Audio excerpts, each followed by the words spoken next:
Now, I'm probably not supposed to show you this, but you know, every day when you come in here, I take attendance. Now, today, Devin wasn't here, okay? The reason I'm telling you that is years ago, I used to come in at about 4 in the morning at the school I used to work at, and I'd tape everything I was going to do that day, every day. And occasionally, people would walk by at 6 or 7, and they would walk by and they'd see me talking from where I was located, but they'd walk by, and then they'd walk by again, and they'd be doing this, because there were no students in there. And then they would be looking at me like, are you okay, type of thing. Why am I telling you that? Well,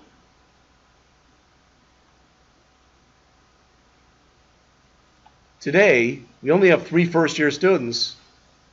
I had one of those days. None of them showed. Now, one of them texted me, or not texted me, emailed me and said, I have a fever, I'm on my way to the doctor's. I understand that. The other 2 I didn't hear anything from. So, maybe it's a continuation of Friday the 13th. I don't know. But it's funny because one of the students who's in the class after us, he comes in at 10 and he just works off in the corner. He walked in this morning and he kept doing this. And he's, nobody? I said, no, nobody. I said, well, you're here. That's what I told him, and he just kind of laughed. So, all right. The reason I believe that when we did this, it didn't work, and we're going to fix that right now, is what I'd like you to do. Hopefully you're not going to get any errors, but run this. Click your start button. Click your start button. Nothing magical is going to happen, but click your start button.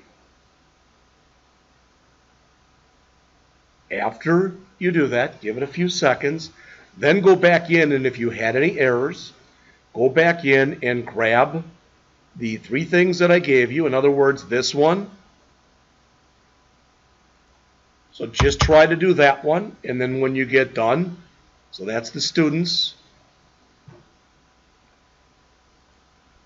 and then go in and try to do the course. In fact, I'll just grab them both right now.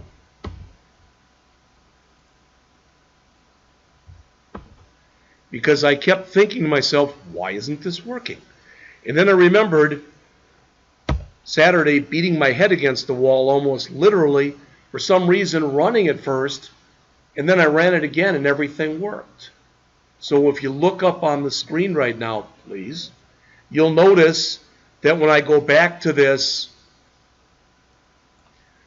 local DB projects v13, I have a folder in there now called, a database called ContosoUniversity 44. And when I open up the tables, I've got 3 tables in it. And when I look at the data in each table, there's course.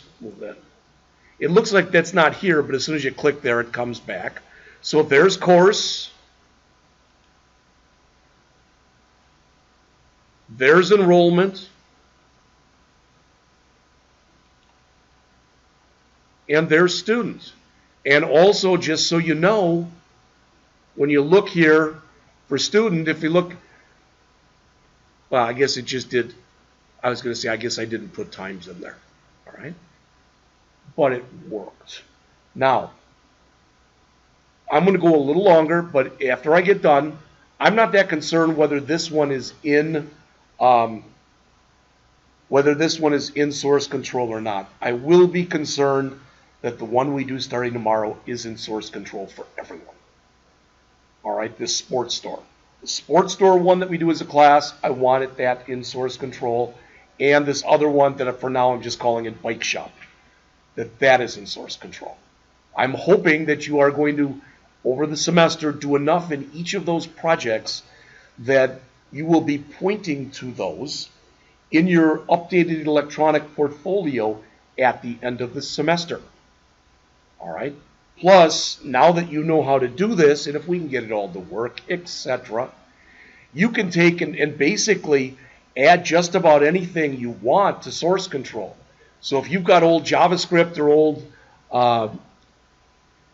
HTML files, etc., you can build a project and put that out there. You can do that. All right, I had a student who tried a couple years ago to do it. He had nothing but problems. He said, you know what I did? He said, I made my own domain. It was hisname.com. And he put all of his stuff out there. And he had no problems. And he said, if I do that, do I even have to use Git? He said, if you can prove to me that it's out there, because basically that's what you're doing anyway, and he did that, and it worked. The problem that we have, though, according to Mr. Gudmested, now the Rankin server works better with ASP.NET, according to Mr. Gudmested and Mr. Smith. Now, I'm going to have to literally drive down to St. Louis to have them show me how to do that. Because when I tried following their instructions, it didn't seem to work right. All right? But you may or may not have realized this. If you've ever gone in at certain times of the year and tried to go into iwt.rankin.edu, it's down a lot. I shouldn't say a lot, but it's down. It goes down once in a while. I don't hear about GitHub going down. Probably the only time GitHub would go down would be if somebody broke into it and was doing something with with really high up master files that they shouldn't do. All right. All right.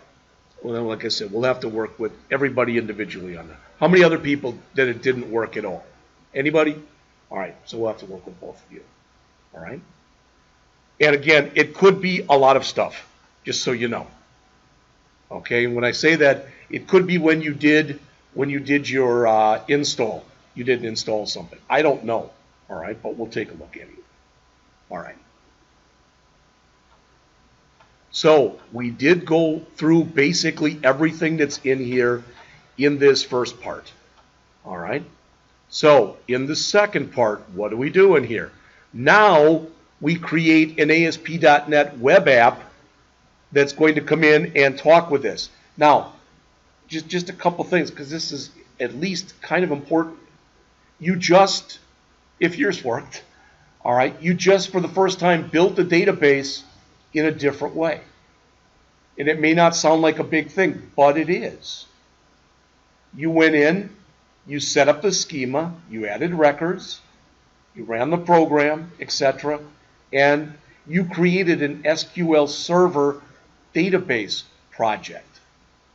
The reason that that's important is you now know of another way that you can go in and actually create things. Now, look on the screen, please. Because this ain't in a book or any place else that I know of. But now you know where this is, at least on mine. I'll try to show you on yours. What if I said I want to build another database? I can right mouse click where it says database and choose add new database. I can build it that way as well. There's a lot of different ways that you can build databases. All right. We'll see a similar way when we go through the sports store project. This is more complex than that.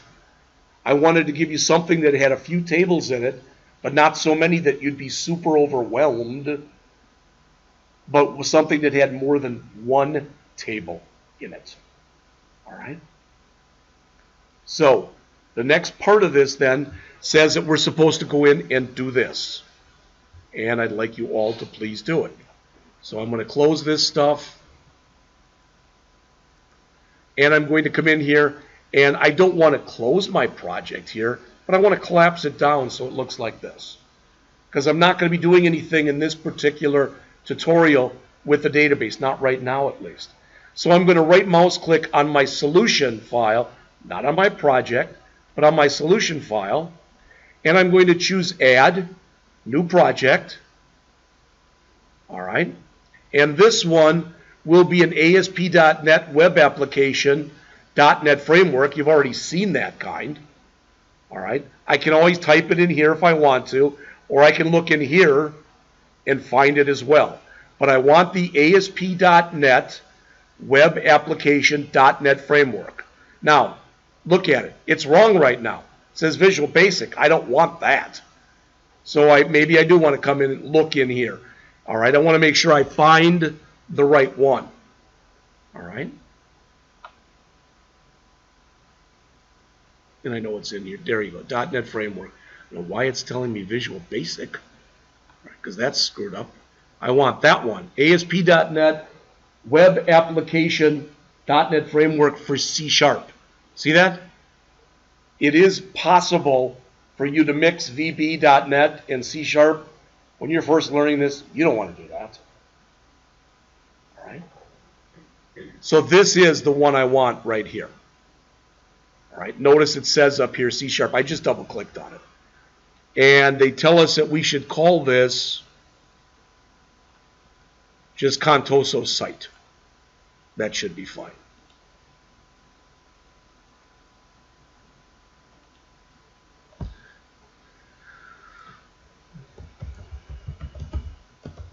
You'll notice if you look for the location, it's already set because I'm putting it under an existing solution. All right. So I'll click Create. We do want this one. Now, I got the question today from Grace, and other people have asked me this. Again, in the example here, they want us to choose MVC. When we do that, you get the beginnings of a project. When we choose empty, which is what we're going to do tomorrow with the sports store site, because we're going to follow the author's instructions, you get much less than if you do this. If you do this, it does not automatically include MVC. You have to include it, but you get a skeletonized version of MVC. When you do this, you get MVC, and it builds for you the insert, etc., all the different things as we create them for our home control, our controllers. You'll see it in a minute. So I'm going to click Create. What you should see here in a minute is another site that comes up called Contoso Site, and it'll have a bunch of stuff already in it.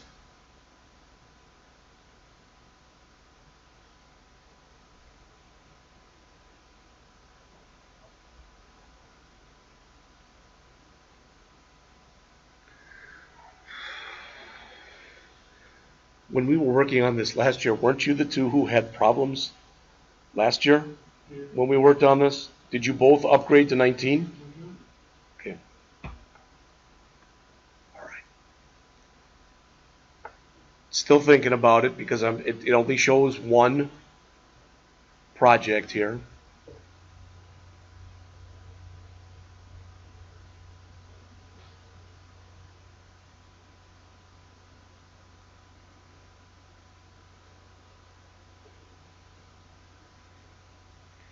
All right, I'll make this a lot smaller. There we go.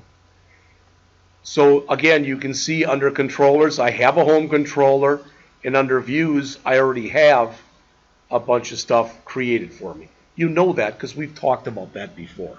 That shouldn't be anything new to anyone in here. All right. So we've done this. Project is created with the default folders. They show you all that stuff. Fantastic. All right. Now, it says in this tutorial, you will use Entity Framework 6. Not really true, because we're going to use the newer version, which I believe is 6.1. But it is an offshoot of version 6. The author says you can double check the version in the Manage NuGet Package windows. You already know this. Everybody. Tools. NuGet Package Manager. All right. The easiest is to click Manage in here. Right there. So Tools, NuGet Package Manager, Manage NuGet Packages for Solution. All right. I've already shown you this. What it shows you by default is what's installed. What you'll notice what's not in here is the Entity Framework. So we click under Browse, and Entity Framework should be one of the first ones that you see. Or you can come in here and type and search for Entity Framework. But there it is. All right, I guess it's 6.3 it says here. So I'm going to click on that and then click on Project. Notice if I click here, and typically you click here, it's just going to put it, make it available project-wide. All right. And then I'm going to click Install. It comes up and it says you need a user agreement to be able to do that. If you accept, it adds it. The main way that you can tell that it's been added is right here. Under your references for the Contoso site, if you look up on the screen, we have Entity Framework and Entity Framework for SQL Server. So we're now able to use the Entity Framework with this project. Couple things just so you see these. A lot of times if you come in here, if you notice under updates you've got 4. Everybody see that? The system will always try to give you the latest and greatest. Does that make sense? Such as, right now, and I don't know what it is, that's why I'm going to check. Right now, though, if I go out to getbootstrap.com, the latest version is 4.3. Okay? The project that we do as a class, we're going to use the same versions that the author used. He uses 3.3.1. And the reason that that's important is a real easy way to break your project is to start clicking that update button and do all updates. Because if you've got it working, built with certain versions, and you go and upgrade, there might be something in there that's going to break your project. All right, so we're just going to use what the author has. This I don't need anymore, so I can just close it. All right. So we added that. Okay. Now, much of the stuff that's done in here now, I'll do it, but you should be able to run through it with really not much trouble. Such as, right-click on Models, choose Add New Item. Now notice, please look on the screen. All right? It says that what we're going to want to do is we're not making a model here. When I say a model, we're not going to make a class. We're going to make a physical model. When we get done, it should look like this. When we did it code first, we wrote code. When we wrote code and ran it, this got created along with our database files. Now what we've done is we have put in our database files, all right, and now what we're going to have hopefully in just a couple minutes is this. I think it's called a .edmx file. I know that means something. It's entity dbmx. I don't know, or dmx. I don't know what that is. All right. But when you look at it, this is what it should have. So what is this telling us? Looking at it quick. Well, we've got 3 tables: course table, an enrollment table, and a student table. You can see where it says navigation properties that there is a linkage between student and enrollment. There's one between enrollment and student, and enrollment and course, and one between course and enrollment. It will build all of that stuff for us, is what I want you to understand. All right? So I'm going to back up. I showed you the result, not what we're doing. All right? So as it says, what we're going to do is we're going to right mouse click on models. All right? And we're going to choose add. And we're going to choose new item. So right mouse click on models, add new item.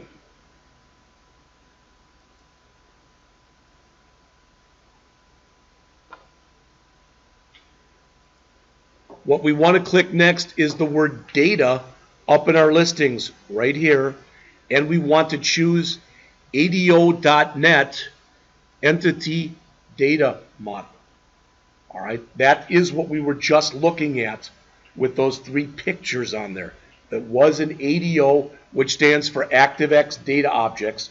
That's what this stuff all used to be called, and they kept the name. .NET. All right, so ActiveX Data Objects .NET Data Model. I'm going to follow their lead. So they say we want to name this Contoso Model. See that? So I'm going to type in here Contoso Model. And I want to tell you something. Hopefully, me saying this, if you go, well, duh, that's a good thing. When you create these things, a lot of times I'm going to say, this is how I name it, but you name it what you want. All right? I don't care if you don't name stuff the way I name it. I don't care. But I want your names to be meaningful names. I will look at stuff like that when I'm grading what you do. When you start working on, kind of branching off and doing some of your own stuff, I'll expect you to keep doing that. I want the projects to look and act in a professional manner. All right? So we've got Contoso model with a big C and a big M, and I'm going to click Add. All right? Now, this is where the magic starts, so to speak. There's 4 different ways that you can start to create this stuff. We're going to choose EF Designer from Database, the one that's chosen. But notice we could have empty Entity Framework Designer model, where we would grab one of those models like this. It would basically, this would basically be empty. And we could create our own stuff in there. Right in there. We could create our own, we could make these 3 tables using that. Then we could run it, and it would build for us the database and the classes. So if we do model first, it'll build the database and the class files for you. All right, that's considered the hardest way of doing it. And you don't find a lot of documentation out there on how to do it, just so you know. All right, then you've got empty code first. So this is empty with a designer. This is empty, but doing a code first, and this is code first. So we did this one last time. We did the code first. Now we're going to choose, I think that's what it tells us to do. All right, choose EF Designer from Database. EF Designer from Database, okay? Click Add, or click Next, I should say. All right.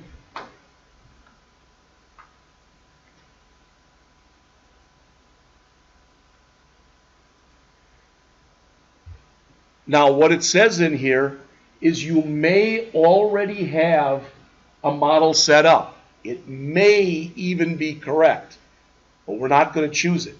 Yours may be empty, which is totally fine. It's totally fine if it's empty, all right? Because we're going to click here, New Connection.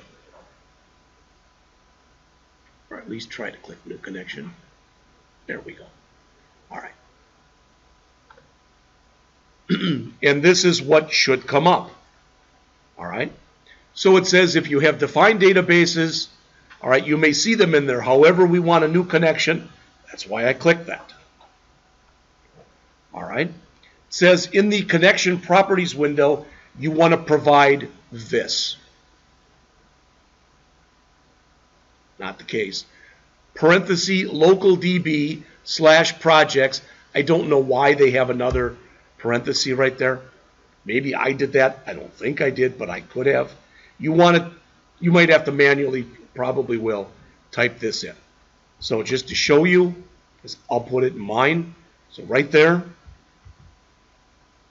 local DB / projects V13.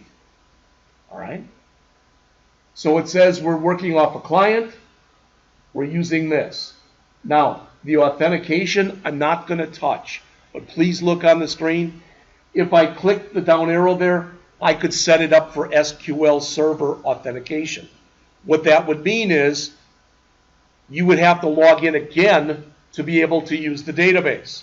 We're going to leave it at Windows authentication, and what that means is as long as you're logged into your Windows account, you can use this. The reason I'm telling you that is if you go to work for a company, there's a pretty good chance they're not going to have Windows authentication. They're going to have SQL Server authentication because they don't want everybody and their brother, so to speak, to be able to use this. Now, if I did it right and I click the down arrow here, it should show me a bunch of stuff. And I want to choose here ContosoUniversity Data 44. That's what I called mine. All right, so you can see how everything was set up. Microsoft SQL Server, SQL Client, local DB projects V13, For the server name, window authentication, and again, now I'm choosing this. All right? Yes? You can choose data source and give me an option of Microsoft SQL Server or Microsoft SQL Server database file. I'll take a look in just a minute, okay? All right. Now with what's in here, if you don't have to do this, but if I click right here, it says that it was able to connect, okay? Because sometimes when you do that, you click, it's not going to do anything, which means you probably got an error someplace. All right. And as John just found out, I mean, this can be very problematic doing this. Typically, after you've done it once or twice, it's not real bad. Or if there's a problem, you can figure out what it is. All right. So I've done that. I'm going to click OK. Now, this is kind of important here. All right. It says, which data connection do you want to use? Well, yours probably won't look like mine. All right. Why? Because mine says Rankin / yours should probably say something else. But, and unfortunately, you can't copy this directly. You might want to take a screenshot right now of your screen. So hit your print screen button and save it in, I don't know, Paint or something. Or manually type this. Because you may need that information from either this or both later. This information that's here, this, at least some of this information that's in here, is going to be written out to this web config file. All right? But the system may need to know later about your connection. That's why what I always do, I just want to make sure everything looks good as far as I can tell.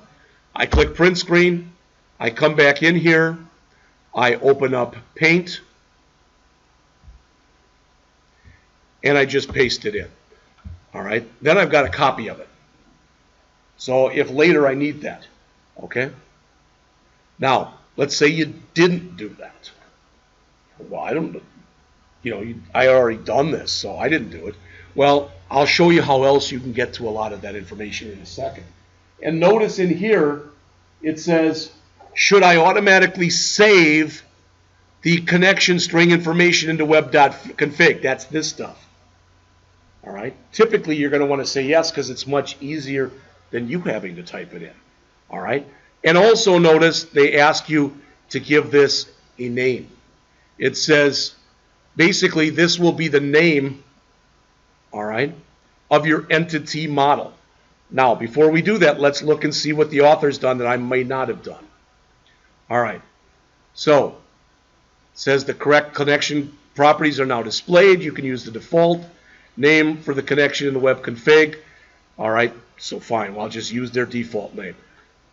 All right. It says select the latest version. So, let's keep going on here. So, I'm going to click Next. Now, this may or may not make any sense to you right here, but I do want to explain it to you. All right? Notice there's 3 boxes there that say tables, views, and stored procedures and functions. The only one we're going to deal with is tables. All right? So the only one we really have to check here is the first one, but we could check all 3 if we wanted to. Just so you know. If we click views, all a view is it's a saved query. So imagine I wrote remember some of those queries I made you write, how ugly some of those were when you did joins on X number of tables, etc. All right. So let's just say I'll keep it real simple. You did this. You said select star from employees.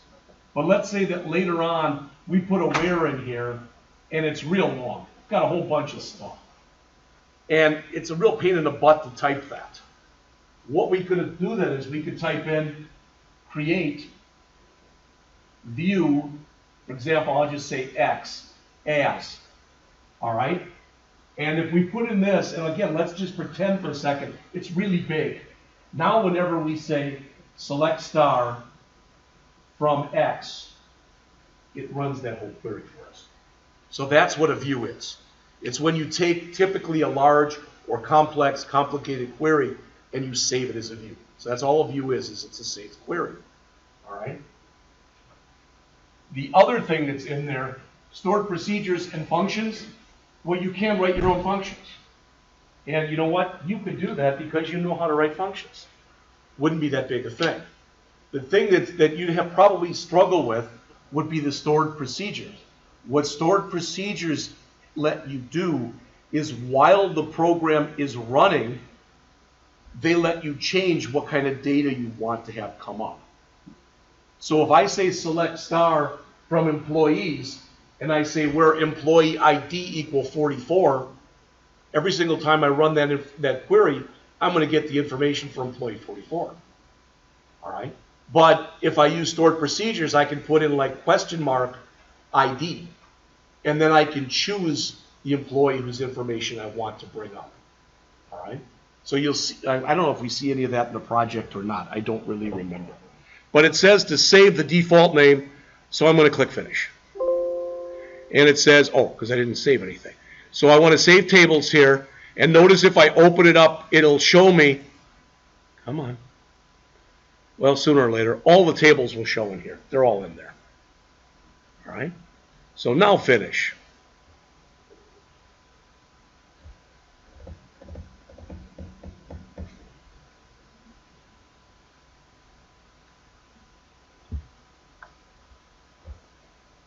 And it's building.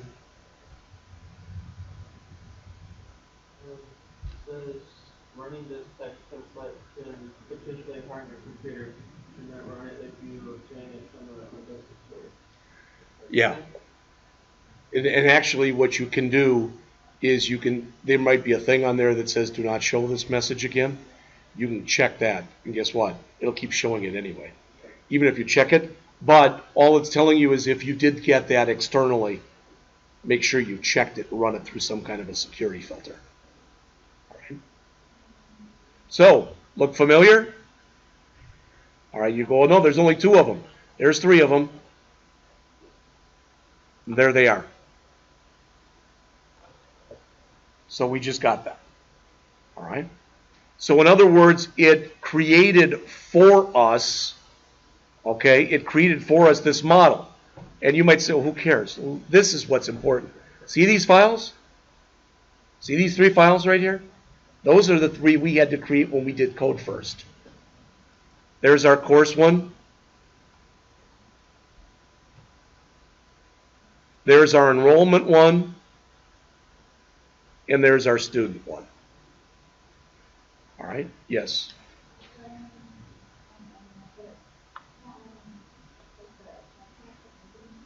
Okay. We're going to literally take a break in just a minute, okay? All right. It says if you receive a security warning, click OK. I've never received a security warning.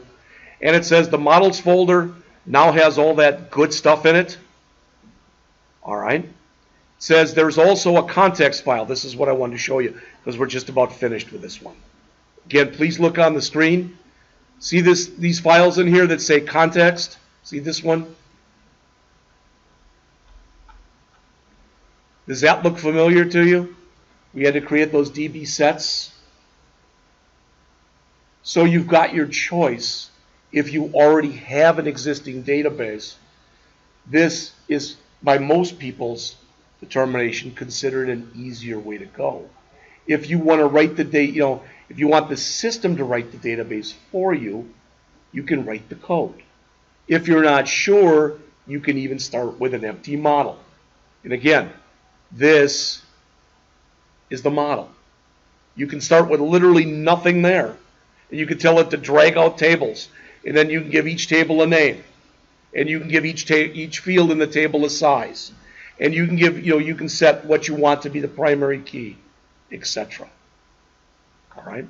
So it sounds like at least one or more people have had problems with it. So we're going to work on that in just a second. And then hopefully when we come back, we'll be able to go on. So notice what we're doing next, though. I just want to show you this.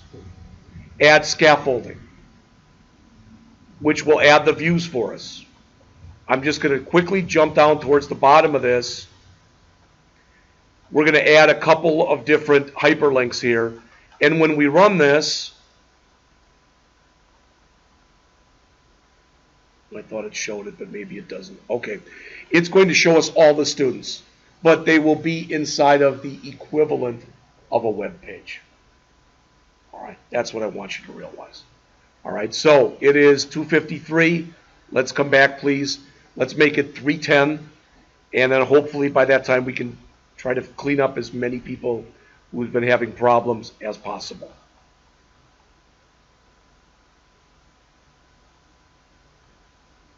This is the other reason, just so you know, that I did not want to go right into the project. So I thought if anybody has a problem building this one, chances are pretty good you could have a problem building the one that's from the book. So, all right. Maybe, okay. All right.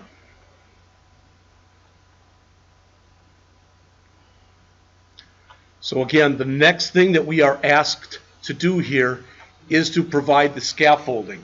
Anytime you see the word scaffold, that means, in this case, that some code is being written for you. Just so you know that. That's what it is.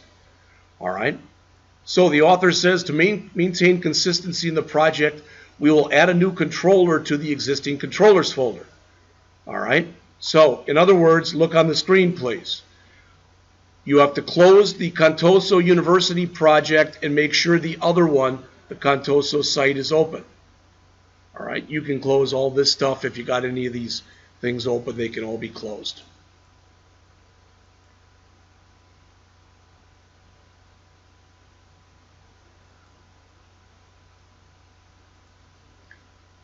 All right, so I have nothing open, so I'm going to right now I have a home controller, if you look on the screen, and nothing else. So we are told to right mouse click on controllers, choose add controller. Right mouse click on controllers, choose add controller. All right. We're continuing on, John, so make sure your Contoso site project is open. Not the Contoso University data, but the other one. Right mouse click on your controllers folder, choose add controller. All right, when it comes up, we are going to choose MVC5 controller with views using entity framework.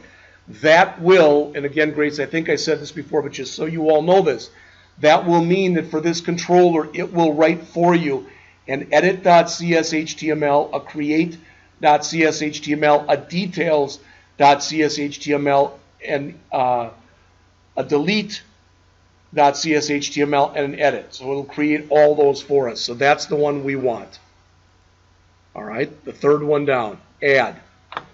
I don't remember what it told us here, so let's take a look.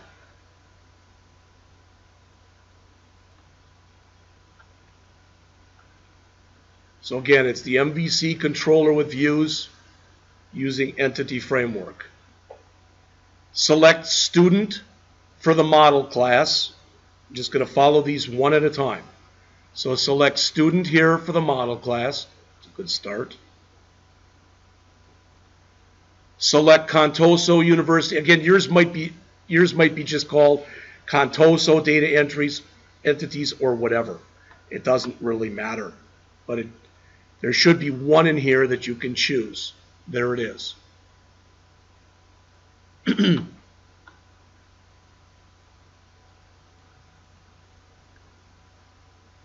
Keep the name as students. They want you to pluralize it. Controller, students, and leave all of the defaults. We are going to be going over the stuff that's in here as we go on. So if all this in here doesn't make sense, we will talk more about it as we go on. All right. So student, Contoso site models. Yours might just be Contoso University data entities as opposed to the 44 unless you used my names. All right. Leave the async off. You can check all of these unless we're told not to, and I don't think we were. All right. So click add. Once I click add, please look up on the screen here. We've talked about this before. I should now have a new file here that says studentscontroller.cs, and in my views, I should have a new folder that's called students that will have inside of it, again, the index, the create, the details, the edit, the delete, etc. All right, so I'm going to click add. All right, it says there was an error running the selected generator. There was an error getting to this. When you get this message, I just did, go back, cancel out, do a build, and tell it to build the solution.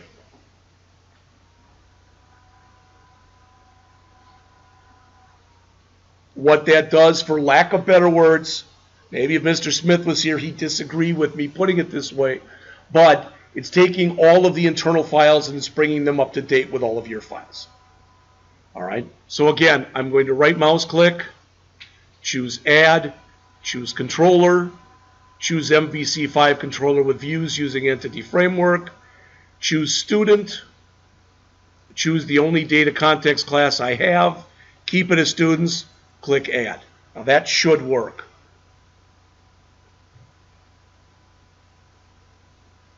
And I've had it go like this, where literally it takes seconds. I've had it to where it takes up to a minute. So there's my students controller, and when you look in here, you'll notice now under students, I've got these 1, 2, 3, 4, 5 files in here. All right? So the next thing they want us to do, and why the author is having you do it this way, I don't know, but we're going to follow the author's lead. All right? So in our index.cs HTML file, everybody see this? We're going to open that file. Right below the Jumbotron, we're going to add these 4 lines. And if you say, well, I don't have the thing in front of me, let me put it up here. It's those 4 lines. Just give me a second though, okay? I want to actually put them in. So I'm going to come into my index, right below the Jumbotron. In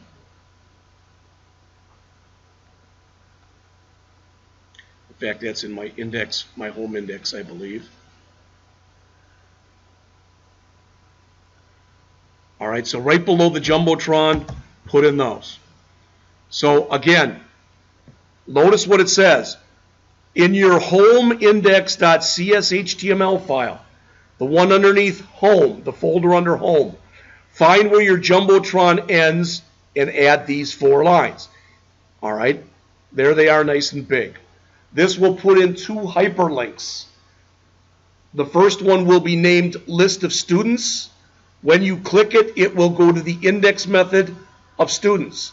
Then we'll have list of enrollments. It will go to the index method of enrollments. So it's adding 2 hyperlinks. And again, just so you see it,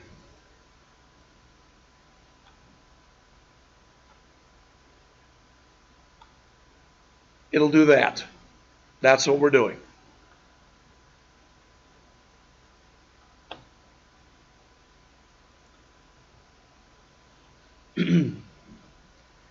If you put it in already, the easiest way to do this is to do a file save all, then find, either just run the program or right mouse click on the home index.cs HTML file and choose view in browser. Either one of those should work.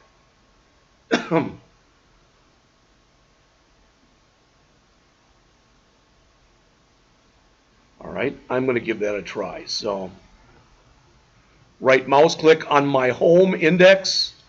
In fact, I'll do a file save all first.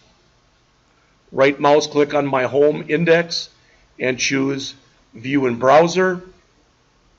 I should have underneath my Jumbotron one link, hyperlink that says list of students, and underneath that I should have another hyperlink that says list of enrollments. So right underneath this, there's list of students. I click that. There are my students. All right, I'm going to go back again. Doesn't like something. It's got enrollments here, and my guess is I may have called it enrollment. I don't know. All right, so I'm going to check. See if I called mine enrollment. And if it's not that, it's something else. Or we didn't get that far yet, but we're going to try it anyway, like this. We don't have an enrollments folder. Yep, we have a students and not an enrollments. That's why. Thank you. I guess we build that a little bit later, so keep it enrollments. All right. The idea behind this, hopefully at least, what you're starting to see is you build this very incrementally. So we're going to go through chapter 7 tomorrow from the book, and then we're going to build, and then we're going to go through chapter 8 of the book, and we're going to build it. Thursday, again, I'm going to give you a problem to work on. I'm going to give you almost no instructions. You're going to go, what the hell is this? Try it. And I'm going to give you an hour and a half or so to work on it. Then I'm going to do it for you. Why? Because it's basically the test you're going to do Friday. All right? So if you understand how to do that, the problem will be different. But what I ask you to do, the way that you'll do it will be exactly the same way. All you have to do is show me that you can write maybe 2 dozen lines of C#, and it's easier than the stuff you wrote last year. All right? Why am I doing that? Because that's the first one that Mr. Smith's giving. And I'm told that I'm supposed to keep lockstep with him on tests as best I can. That's why you're getting it.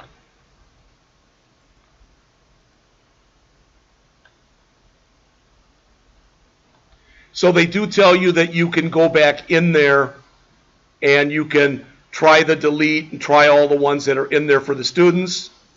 All right. And then they say your database, so it says, it sounds like in the next tutorial or whatever. I don't even know if they do the enrollments. Answer me this question. Anybody, if I do this, if I come in here right now and I right mouse click on controllers, all right, and I click add, and I click controller, and I click MVC5 controller with views using entity framework, and I come in here now and I choose enrollment. It's already got that selected for me, and I have that enrollments, and I click add. All right, and I come back to my home page, and I right mouse click on index and choose view in browser. And this comes up, and I click that. Does that make sense? You're all smart people in here. Some of you don't believe that, but you are all smart people in here.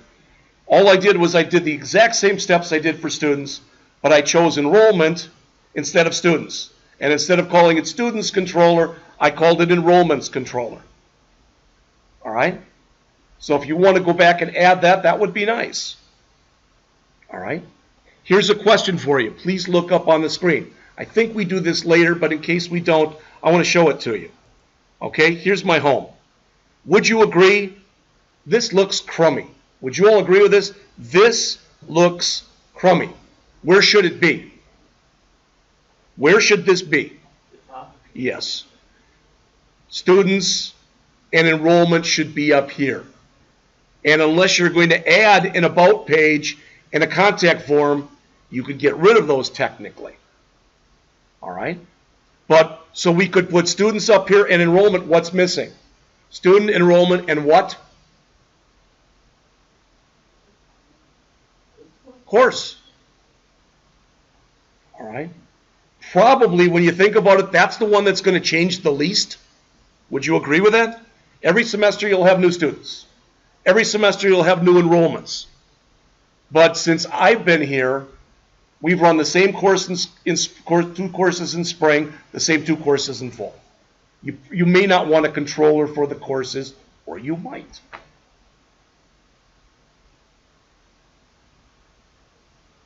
All right, so when you look at the rest of this,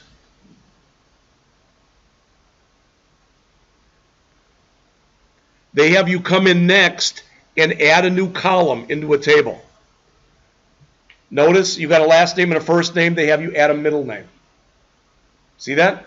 They run through all the steps, And everything you have to do, please look up on the screen here. Do you notice what they're doing?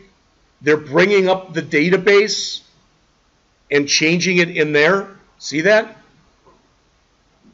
So they are adding it there. All right? And then they come through and tell you to refresh, etc., all the other stuff you have to do. All right? And the idea is when you do that, you should now have this. What's funky about the example they show here? Yes. Can you change it? It's a real pain in the butt, believe it or not, to change it. The idea is we should have done that before we put any data in, not after we put in the data. So it's okay to leave it like that. All right? And basically, that's it for this one. Then there's another tutorial that asks you to add some courses.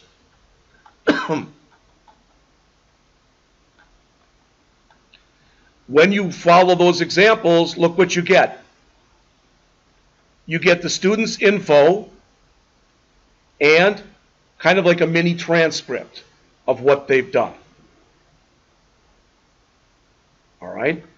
And then finally, the last one that's in here has you add data annotations. Now, most of you are to where you're caught up to where we just put in the courses and you might, or the student, and you might have put in the enrollment one too. I'm going to ask you to take it from there and just follow the steps.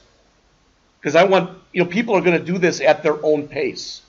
And I can see the look on some people's like, come on, come on, come on. And other people are like, slow down, slow down. All right? So I'm going to let you work on that then for the rest of the period. You've got about 45 minutes. If you don't finish it today, you'll have time in the future. Tomorrow when you come in here, we're going to start new Chapter 7 of the book. We're going to go through all of Chapter 7. When we get done, you'll go, all right, we started to build this database-driven website and e-commerce site. It's butt ugly. And yes, it will be. We'll keep adding to it and adding to it. We'll build that this week, next week, and the following week. Ideally, then the week after that, we're going to attempt to deploy it both on Azure and on App Harbor. All right, just so you've got an idea what's coming on. And what I plan on doing then is probably what we'll do is starting next week, Monday and Tuesday, we'll start on this other project that we're going to do for the bike shop. Wednesday and Thursday, we'll work on our book, and Friday will be a lab day. We'll do that for the next 4 weeks or so. Because hopefully if you do fall behind, giving you 4 hours of lab per week, when I just shut up, will make it easier for you to keep up. All right? That's all I have then.